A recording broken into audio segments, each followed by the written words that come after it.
Welcome back to Redefining AI, the tech podcast. On behalf of Squirrel, the enterprise Gen AI platform, I'm your host, Lauren Hawker Zafer. Now, today we have a truly special guest, a pioneer in the world of robotics and a visionary with a bold new take on the future of artificial intelligence. Now, I'm talking about Bruno Maisonnier. Bruno is the founder of Aldebaran Robotics, the company that brought us the iconic Neo and Pepper robots. He's now on a new mission, a mission to reshape the trajectory of AI with his latest venture, AnotherBrain, in his new book, Organic AI. Now, he poses a radical rethink of the foundations of artificial intelligence, moving away from the data-hungry and energy-intensive models we know today towards a system inspired by the elegance and efficiency of biology. Now, his vision is one of an AI that learns like humans, operates in real time, and partners with us with greater transparency and contextual awareness. Now, this is a conversation about a different path for AI, a path that is more sustainable, more ethical, and, as Bruno publicly argues, more intelligent. So welcome to Redefining AI, Bruno. Thank you for your good words. Yes, my previous company was about robotics, and we've created humanoid robots, Neo and Pepper, and we turned world leader of these niche products, but world leader in front of Honda, Toyota, Sony, and then Google, Microsoft, and so on. And now we are working at AI, and our goal is to provide systems, including robots, but autonomous vehicles and so on, with real intelligence. So this is the purpose of what we are doing. So when you say real intelligence, are you claiming that other systems, that they're not intelligent? Absolutely, but it's not a surprise that everybody in this field knows that it's high deep learning, LLM are absolutely, generative models are absolutely powerful tools. So it's not to blame these tools, but there is not a single part of intelligence here. It's just statistics, there is no intelligence at all. If I want to define intelligence to address that, the question would be for me to be able to propose a decision, a not bad decision, let's say, the less wrong one, the best one, even in a situation never seen before. And totally different, totally never seen before, which is what natural systems are doing, natural animals and so on are doing. Because the reality is two situations are never the same, even though there are some links, some connections, some things that looks like, but they are never the same. And we are able, and all the animals, even a rat, even a bird, are able to make decisions in situations never seen before. And with a very low consumption of energy and data. So why not to get inspired by that? Of course. So we're going to dive into that. I just want to go back one step. So you've taken a journey from creating highly expressive humanoid robots. So the two robots that you created, hopefully I'm pronouncing this correctly, but Neo and Pepper, you've now moved to founding AnotherBrain, which seems like quite a significant pivot. Was there a specific realization or moment in your career that convinced you that the dominant path of AI, particularly deep learning, was a lie, as you've called it once, and that a new approach was necessary? Was there a pivot in your own career? It's not exactly like that it's happened, but more or less. Yes, the robots Pepper and Neo, humanoid robots, are absolutely cute. They are nice. They are the best robot. I love them. But at the same time, when you try interacting with them, you get frustrated because you very quickly understand that they know nothing about the surroundings. They don't understand what's happening. The first thing somebody is doing in front of a humanoid robot is waving hands. Hey, robots, I'm here. And the robot usually don't understand that somebody wants to interact. Even less if you have 10 people in front of the robot waving hands, everything. So that means we needed the robot to be able to understand a little bit. So that's how I entered into the field of artificial intelligence. It's not my track record, AI. It's not my training. It's not my education. So I had to enter and compare and learn and discover this world. And I discovered two things. First, that there is no intelligence at all in all those deep learning neural networks and LLM fields. And they are great and powerful, but with a lot of energy, with all the things we know. But powerful. I'm not criticizing that part.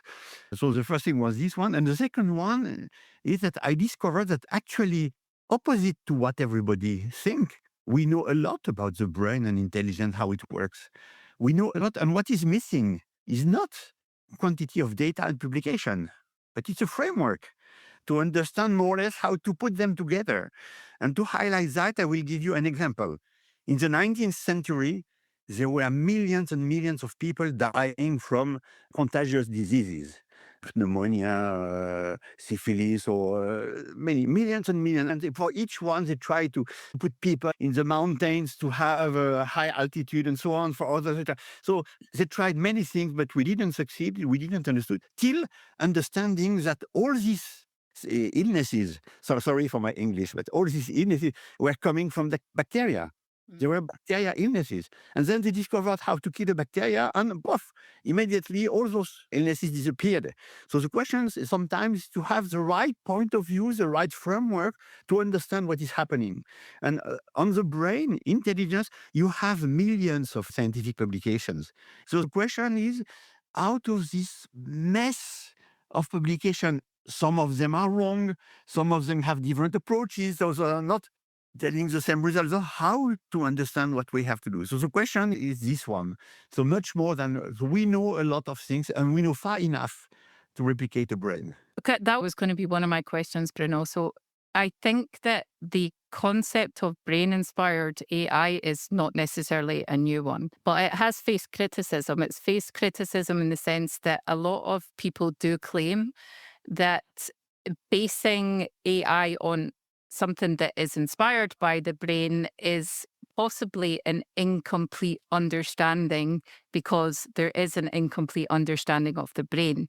But you're saying that you feel that there's enough research that gives us an accurate portrayal of how we function, and that an approach that accounts for such vast complexity and possibly many unknowns of neuroscience can actually be replicated here. That is Yeah. that what I'm understanding? First, there are a lot of structuring publications that make that we know a lot of things. Of course, there are many things that are missing, but the question is, are they details or are they structures? And we know far enough to be able to have the correct structure. And when I'm saying that, it's something coming from far away. The cornerstone of all that is Nobel Prize of Medicine in 1981. It's 50 years ago. Mm. And so it's really describing how the cortex is working. The cortex is a part of the brain doing cognitive functions, intelligence. It explains how it's structured, how it's working. So we know plenty of things about that, and we know far enough. But there is a question with the brain, because the brain is not a standard organ. It's not just a mechanical thing for people. So when you think it's too easy to understand, that means something is hidden. It's not possible. So let's try and look for something more complex. So we permanently have these kind of things. I think we are reluctant collectively to accept that we can understand how it works. There have been neuroscientists, an American neuroscientist, I forgot the name, but it's easy to find, Yeah. say that the brain, the human brain, is the more complex things in the whole Yeah, universe. exactly. Yeah. Okay, but first, it's very pretentious. Probably there are aliens with a larger brain than ours, also, I don't know. But if you start with this kind of opinions and feelings, you know that you never will understand how it works. So fascinating. You've also, as we mentioned in the introduction, you've written your book, Organic AI, and you draw inspiration from the brain's cortical columns, the Yeah. emergent behavior of social insects, as you've also mentioned at the start. So, can you maybe unpack it a little bit more for the audience in terms of like technical terms beyond the analogy? Like, what core computational principles are you taking? What have you abstracted from the biological systems, and how is that being implemented in AnotherBrain's technology? Okay, important question. Thank Yeah, so many uh, questions. The brain is loaded with neurons, the elementary cells of the brain. And for people and for all the classical AI, mainstream AI, deep learning, neural networks, so on, researchers and engineers, the brain is a huge neural network, a network of neurons. And I don't think so. And let me explain why. if you look at the organization of the brain, you have these two large hemispheres where cognitive functions are performed. And if you look at these two, actually, it's a kind of a sheet of 65 centimeter diameter, 2 millimeter thickness, and it's wrapped to fit inside the skull. And this is creating this hemisphere. Actually, the real part, the neocortex, which is performing tasks linked with intelligent cognition, majority of tasks linked with cognition, is just 2 millimeter thickness sheet. And this sheet is very homogeneous. If you look everywhere, it looks exactly the same. Really? Okay. Yeah. So there's No, when a you are homogeneous. microscope, it's the same everywhere. And when you are looking with electron microscope, of course, you discover that there are a lot of neurons, but the neurons are not connected like spaghetti plate. Actually, neurons are connected into a structure which is called a microcolumn. A column, that means 110 neurons connected together, different kinds of neurons, and we don't care about which kind, but different kinds of neurons, different kinds of connection. But what is very interesting in the brain, in the cortex, is that the cortex is just packing together 200 millions or 500 millions, depending on the publication, but hundreds of millions of these microcolumns together and nothing else. So the cortex, the system performing intelligence, is just a bunch of microcolumns put together. And more, if you look at these microcolumns, they are all the very same. So it's as if you had a Swiss knife of cognition, one, and it's repeated hundreds of millions of times, but it's always the same. And somewhere is arriving the optical nerve. So the area here is caring about vision. Somewhere is arriving the audition nerves and is caring about audition. And you know what? If you cut for embryos in mice, they did that in mice and in ferrets. So if you cut and cross that, that means you make the optical nerve arriving in the part of the brain designed, let's say, to care about audition and the opposite around. Actually, it's working perfectly. So that means we know, we have proved hundreds of publications, Nobel Prizes on that, that the part that is performing the cognition and intelligence Yeah, cognition. is a bunch of microcolumns, all the very same, doing all the same thing together. So then you understand that you have this kind of master algorithm embedded in these microcolumns. I can call that an agent, or I can call that a bee or ant in social insects. More or less is the same. So you have this agent, and if you are able to program an elementary agent and connected it to the other, then you are able to replicate the brain and to do the same things in the brain. And when I'm saying the brain, it's human brain, but it's a rat brain. It's these neurons and these microcolumns are the same in bees, are the same in all the animals. Incredible. So this is exactly what you're doing with AnotherBrain. Absolutely. We are The replication of these created the model of how this microcolumn is working. We create model of how it's connected to the other. So now we have this model. That's why I published the book to explain, to give some hints about how it's working and so on. And then we are working at creating algorithms, embedding that into a simulator on our computers, and then into ASICs, into chips, because I want to create a chip that is working exactly like a part of the brain. And what excites you most about this development? Like, would you say that it would have been possible 20 years ago, 10 years ago? Like, why at this specific point? Because you've mentioned the word agents, and I don't know if Everything I said could have been done 10 years ago. Okay. So it's a question of gathering, having the approach, daring, and so on. So for me, I discovered majority of that through a book called On Intelligence, written by Jeff Hawkins, an American researcher. And this book has two parts. The first part is describing the state of the art about what we know about the brain and the intelligence. And then the second part is he tried to draw lessons from that and so this second part is less interesting in my view. But the first part is, wow, mind-blowing. That means with that, you really understand the basis of how the brain is working. So then you can go ahead and create your model and then your algorithms. Where have you seen most success? Like, do you have an implementation example where you have seen this intelligence at play? in real life? Or maybe an example of how the audience could understand how the organic AI system would learn a new skill in a different setting. How is the system learning? The system is learning by analogy.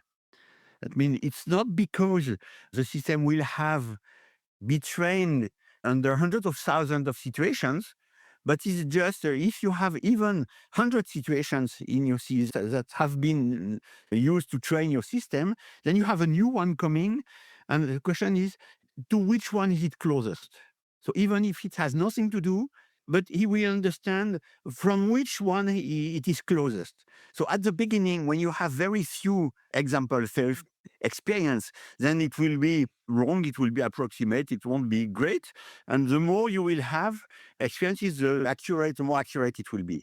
But here we speak about hundreds, thousands of experiences, not about hundreds of millions. So this is a huge difference because it's not clusterizing vectorial space Yes. that you are, but it's reasoning by analogy. And it's really a game changer. Is there anyone else that's taken this approach in the space, like this reasoning Yes, approach by analogy? the basis here, I really must say, the basis is this publication Nobel Prize of Medicine, Okay. Hubert Wiesel, about microcolumns. So this is known science. People in the AI field, engineers from the AI field, are not using that because it's not yet working, and they have something else that is working. So they prefer to focus on something that is already working. But it's non-science. I know half a dozen of companies, research labs exploring how to use these microcolumns to produce an intelligence. And I know some of them, and I know that we are ahead of them by 3 years. Even American giants in the internet field that have subsidiary in Switzerland working at these questions, because sometimes there are trainees working for them and then they want to come and work for us. And so there is kind of a fluidity in people from one to the other. So we know more or less where the other are. We had contact with Jeff Hawkins and the company called Numenta in California, working at that field, but more as a private research lab whose goal is to make open science, and not as a company trying to make applications with that. So it's a different approach. But we know that there are other working at that. That would have been one of my questions, but I've got another question that I'd like to follow that is a little bit more interesting to myself and I'm sure will be to the audience. So, the concept of organic AI, how does that integrate with the physical world? And do you believe that like true artificial general intelligence can be achieved in disembodiment, like as in brain in a vat? Or is there some sort of, I suppose it ties back to the robotic element, is there something that's essential from a body perspective? It's quite a philosophical question. It's a very interesting one. There is no intelligence without embodiment. Mhm. And when I'm saying embodiment, there is no intelligence without permanent interaction between the internal system and what is outside. So it can come from cameras, it can come from, but it's coming from, you need to have actuators. Because in the real world, when you are looking at something, your eyes is not fixing a point and looking at your face, my face here. Your eyes is permanently doing saccades. You are not conscious about that, but your eyes permanently 3 times per second doing saccades. And if you really want to make a system as performant as this one, you will need to have the equivalent. So actuation, same kind, and perception, and the brain, all that is connected. So first point is this one. Second thing, if we look at the application that we are going to have, and we have been solicited, we have had approaches, we have that from the French defense, from the space defense arm of French army, because they have satellites that are under attack. So sometimes they discover a satellite is disappearing.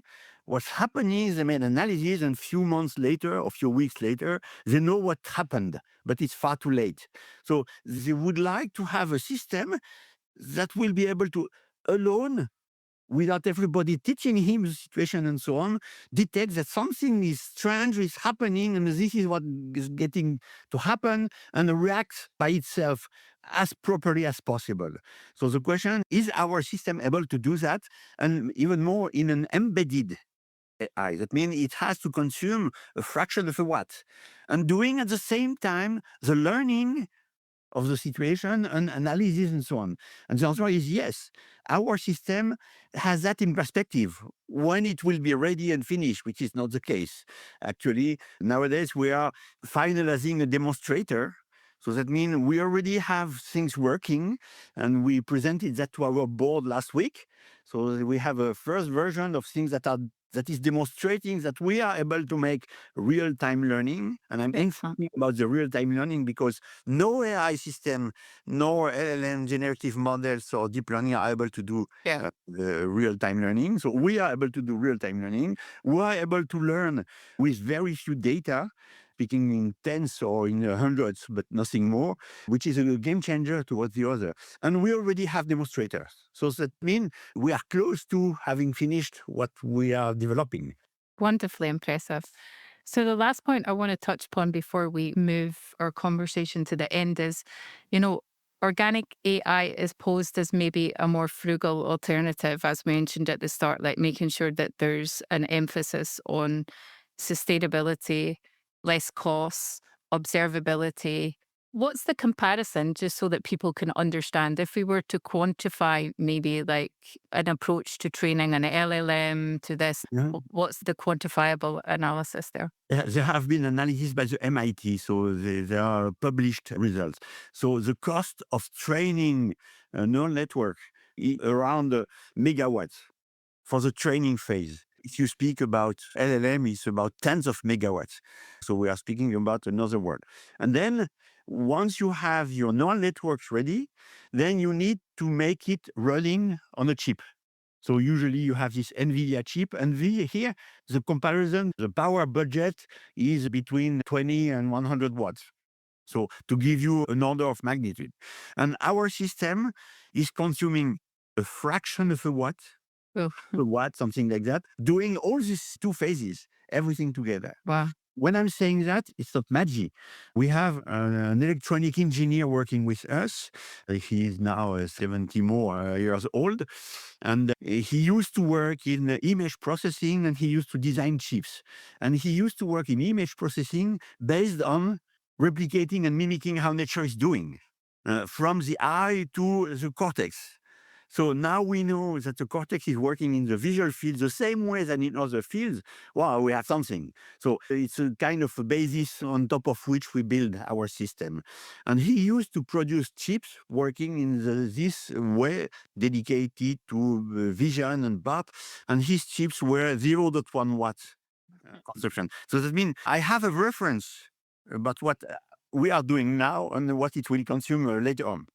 So it will be less than a watt to do everything. So it will be 100 times, 200 times, 1,000 times less power consuming. I feel like I'm just throwing sort of expressive praise at you throughout the episode, but it really has been such an insightful discussion. And I think that everyone's going to benefit from being able to explore this element of AI. It's not something that we've covered before in Redefining AI. So I really want to thank you, Bruno, for the opportunity to talk with you today. Much. It's been great. Thank you. Yeah.